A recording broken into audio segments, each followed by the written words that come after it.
تو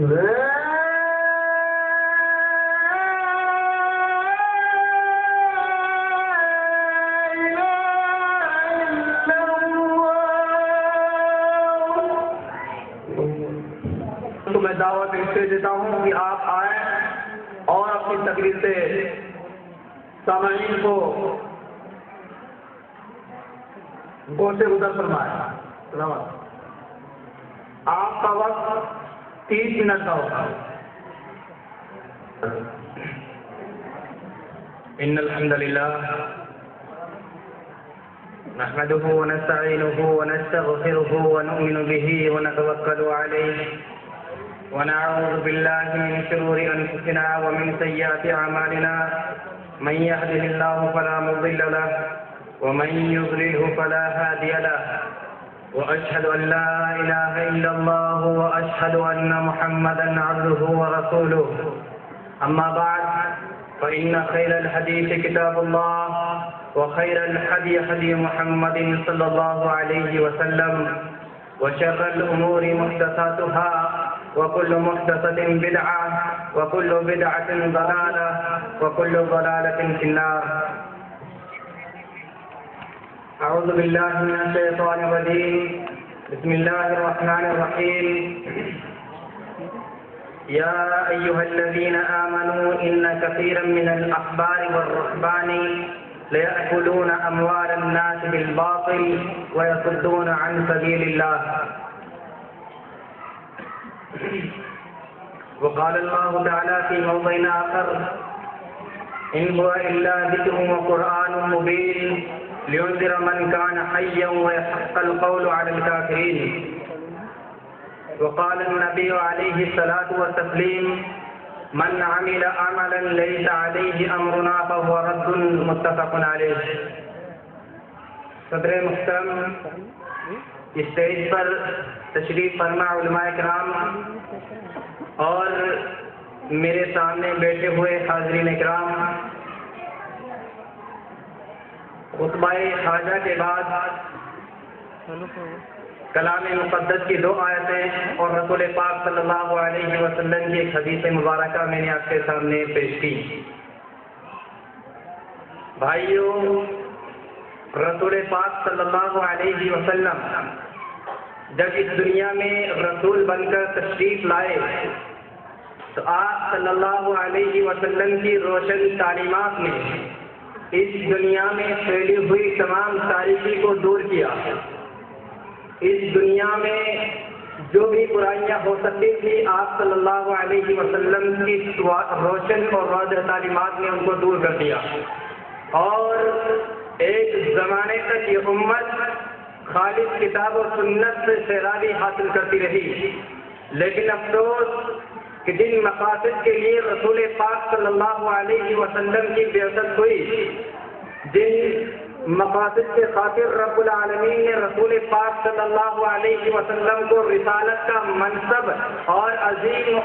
رتبہ عنایت فرما کر ہم انسانیت کے جانب مبعوث کیا تھا، ہم نے اس کو فراموش کر دیا اور ہم ان تمام برائیوں میں دوبارہ گرفتار ہو گئے جو زمانہ جاہلیت میں رسول پاک صلی اللہ علیہ وسلم کے اس دنیا میں رسول بننے سے پہلے جو موجود تھی۔ بھائیوں، آج ہم دیکھتے ہیں کہ رسول پاک صلی اللہ علیہ وسلم نے رسول پاک صلی اللہ علیہ وسلم کے زمانے میں رب العالمین نے شریعت اسلامیہ کی تکمیل کر دی تھی۔ اللہ رب العالمین نے سورہ مائدہ کی آیت نمبر 3 کے اندر خود ارشاد فرمایا، الیوم اکملت لکم دینکم واکملت علیکم نعمتی ورضیت لکم الاسلام دینا،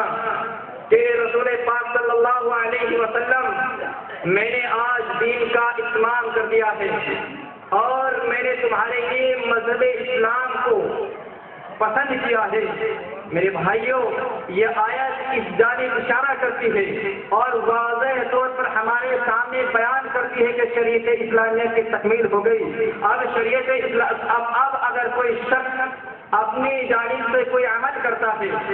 شریعت کا حصہ سمجھ کر کرتا ہے، تو رسول پاک صلی اللہ علیہ وسلم کا فرمان ہے۔ حضرت عائشہ رضی اللہ تعالی عنہ حدیث کی راوی ہے، کہتی ہے، من عمل عملا لیس علیہ امرنا فهو رد، جس نے کوئی ایسا کام کیا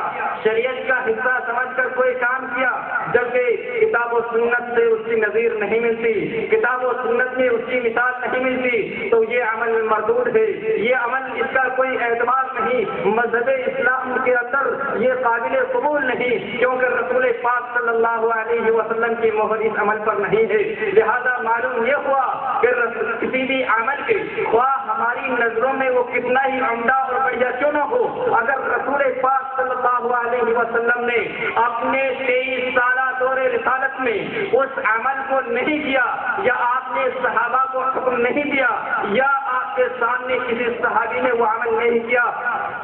تو یہ چیز شریعت اسلامیہ کے اندر اس کا اعتبار نہیں ہوگا۔ میرے بھائیوں، میں نے خطبہ خواجہ کے بعد کلام مقدس کی ایک آیت پڑھی تھی جو سورہ توبہ کی آیت نمبر 34 ہے، یا ایھا الناس یا ایھا الذین آمنوا ان کثیرا من الاحبار والرهبان لیأکلون اموال الناس بالباطل ویصدون عن سبیل اللہ، اے وہ لوگوں جو ایمان لائے ہو، بے شک کچھ احبار اور رہبان ایسے ہیں مختلف ایسے امور کو رائج کیا جن کی شریعت اسلامیہ میں کوئی نظیر نہیں ملتی۔ میرے بھائیوں، ہم دیکھتے ہیں کہ جب ایک بچہ اپنی ماں کے پیٹ سے جنم لیتا ہے، اس وقت سے لے کر جب وہ اس دنیا سے چلا جاتا ہے، اس وقت تک بھی بدعات و خرافات اور اس طرح سے لوگوں کے من گھڑت کاموں کا سلسلہ ختم نہیں ہوتا، بلکہ انسان کے مرنے کے بعد بھی جاری رہتا ہے۔ ایک بچہ جب ماں کے پیٹ سے جنم لیتا ہے تو یہ پیٹ پرست علماء انہوں نے اساتذہ لوگ عوام کے ذہن میں یہ بات دکھائی کہ رسم اذان پر نذرانے لیے جائیں۔ انہوں نے یہ بات دکھائی کہ جب بچہ پہلی مرتبہ استاد کے سامنے جائے، مکتب میں حاضر ہو، تو رسم بسم اللہ ادا کی جائے۔ انہوں نے لوگوں کو یہ میسج دیا کہ جب قرآن ختم ہو تو پھر آمین کے نام رسم آمین ادا کی جائے، اور انہوں نے طرح طرح کی تعلیم، طرح کے اصول لوگوں کے اندر چھوڑے۔ یہ سب اس لیے تاکہ انہیں ان کی آمدنی بن جائے، لوگ ان کو نذرانے کے طور پر اس کو رسم دیں، اس لیے حالانکہ شریعت اسلامیہ سے اس کا کوئی ثبوت نہیں ملتا۔ میرے بھائیوں، اسی طرح سے جب ایک انسان اس دنیا سے جانے لگتا ہے، جب اس کے جانے کا عالم ہوتا ہے، اس وقت بھی بہت ساری خرافات، بہت ساری بدعات اور بہت سارے نئے کام کیے جاتے ہیں۔ انشاءاللہ آج کے اس مختصر سی تقریر میں انہی چیزوں کو بیان کیا جائے گا۔ دعا ہے کہ رب العالمین ہمیں حق کہنے اور ہم سب کو ان چیزوں سے بچنے کی اللہ رب العالمین توفیق عطا فرمائے۔ دنیا سے رخصت ہوتا ہے، اس رخصت ہونے والے کے لیے ثواب پہنچانے کے لیے ہمارے یہاں مختلف طریقے رائج ہیں۔ کوئی قرآن خوانی کرواتا ہے تو کوئی فاتحہ خوانی کرواتا ہے، کوئی مرنے والے کے نام سے کھانا تقسیم کرتا ہے تو کوئی تیجا 40واں 30واں اور برسی بناتا ہے، جبکہ یہ تمام چیزیں وہ چیزیں ہیں جن کی شریعت اسلامیہ میں کوئی نظیر نہیں ملتی۔ شریعت اسلامیہ میں کوئی ایسا اشارہ تک نہیں ملتا کہ یہ چیزیں اس ضمن میں جو چیزیں کی جاتی ہیں ان کو اگر ہم دو حصوں میں تقسیم کریں تو ان کو سمجھنا زیادہ آسان ہوگا۔ بھائیوں، اس ضمن میں جو چیزیں کی جاتی ہیں، اس سلسلے میں جو اعمال کیے جاتے ہیں، ان کی دو قسمیں ہیں۔ ایک وہ قسم ہے جو خالص ہندوانہ رسمیں ہیں، مثلا تیجا 20واں 40واں یا برسی منانا، یہ تمام چیزیں ہندوؤں کے یہاں ہیں۔ ہندوؤں کے یہاں یہ ہے کہ ان کے یہاں سے جب کسی شخص کا انتقال ہوتا ہے تو اس کے گھرانے والوں کا یہ نظریہ ہوتا ہے کہ جب تک تیجے یا 40ویں یا برسی کے موقع پر پنڈت کو بلا کر وید نہ پڑھائی جائے، اس وقت تک مرنے والے کی روح بھٹکتے کرتی ہے۔ یہی عقیدہ مسلمانوں کے اندر آیا۔ مسلمانوں کے یہاں پنڈت کی جگہ مولوی نے لی، وید کی جگہ قرآن نے لی، اور ہندو اس عمل کو اگر ابشر مت کہتے ہیں اپنی زبان میں تو مسلمان قرآن خوانی اور فاتحہ خوانی کہتے ہیں۔ میرے بھائیوں، کیا فرق ہوا؟ صرف اور صرف نام بدل دینے سے کسی چیز کا حکم نہیں بدل جاتا. اگر ہم کوئی کام کر رہے ہیں وہ شریعت اسلامیہ میں وہ حرام ہے، اگر ہم اسی چیز کا نام بدل دیں تو اس چیز کا حرام، اس چیز کی یہ حرمت اس علت میں نہیں تبدیل ہوگی بلکہ نام بدلنے کے باوجود بھی اس کی حرام رہے گی. میرے بھائیوں، اس کے لیے کتاب و سنت کا معمولی سے علم رکھنے والا بھی ایک مسلمان جانتا ہے تو جو چیزیں ہندوؤں کے یہاں سے مسلم معاشرے کے اندر آئی ہیں وہ تمام چیزیں شریعت اسلامیہ میں جائز نہیں ہو سکتی. شریعت اسلامیہ ان چیزوں کی اجازت نہیں دے سکتی. اس سلسلے میں چونکہ مختصر وقت ہے، بہت زیادہ تفصیل میں نہ جاتے ہوئے رسول پاک صلی اللہ علیہ وسلم کی ایک حدیث میں آپ کے گوشے گزار کرتا ہوں جس کو سامنے رکھتے ہوئے آپ ان چیزوں کا حکم معلوم خود کر سکتے ہیں. علیہ وسلم نے من تشبہ بقوم فهو منهم، جو قوم کسی دوسری قوم کی مشابہت اختیار کرتی ہے، خواہ وہ عادات و اقوال میں ہو یا وہ رہن سہن میں ہو یا وہ عبادات و معاملات میں ہو، کسی بھی طریقے پر اگر ہم دوسری قوموں کی مشابہت اختیار کرتے ہیں تو ہمارا شمار اسی قوم میں ہوگا. اس لیے میرے بھائیوں ہمیں ان چیزوں سے بچنا چاہیے. محترم سامعین اکرام، اس سلسلے کی دوسری قسم وہ ہے کہ جن پر کتاب و سنت کا غلاف چڑھا کر سادہ لوگ مسلمانوں کو دھوکہ دے کر باطل طریقے سے ان کے مال و دولت کو لوٹا جاتا ہے.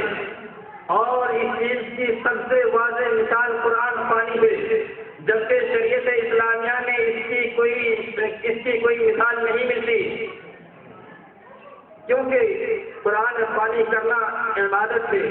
اور آپ جانتے ہیں کہ عبادت توقیفی ہوا کرتی ہے، یعنی ان میں عبادتوں میں عقل کا دخل نہیں ہوتا کہ جس چیز کو ہماری عقل نے اچھا سمجھا ہم اس کو کرنے لگے اور جس چیز کو ہماری عقل برا تصور کرے ہم نے اس کو ترک کر دیا، بلکہ عبادت کا انحصار وحی الہی پر ہوتا ہے. اگر وحی کے ذریعہ سے رب العالمین نے کسی عبادت سے کرنے کا حکم دے دیا تو ہمارے لیے لازم اور واجب ہے کہ ہم اس کو کریں، اور اگر وحی کے ذریعہ سے ہمیں اس چیز سے منع کر دیا گیا تو ہمیں ہمارے لیے اس سے اجتناب کرنا واجب اور ضروری ہے. اب آئیے دیکھیں قرآن کریم کے اندر دیکھیں کہ آیا قرآن خوانی سے متعلق قرآن کریم کے اندر کوئی واضح یا اشارتاً کوئی حکم ملتا ہے یا نہیں. میرے بھائیوں اور دوستوں،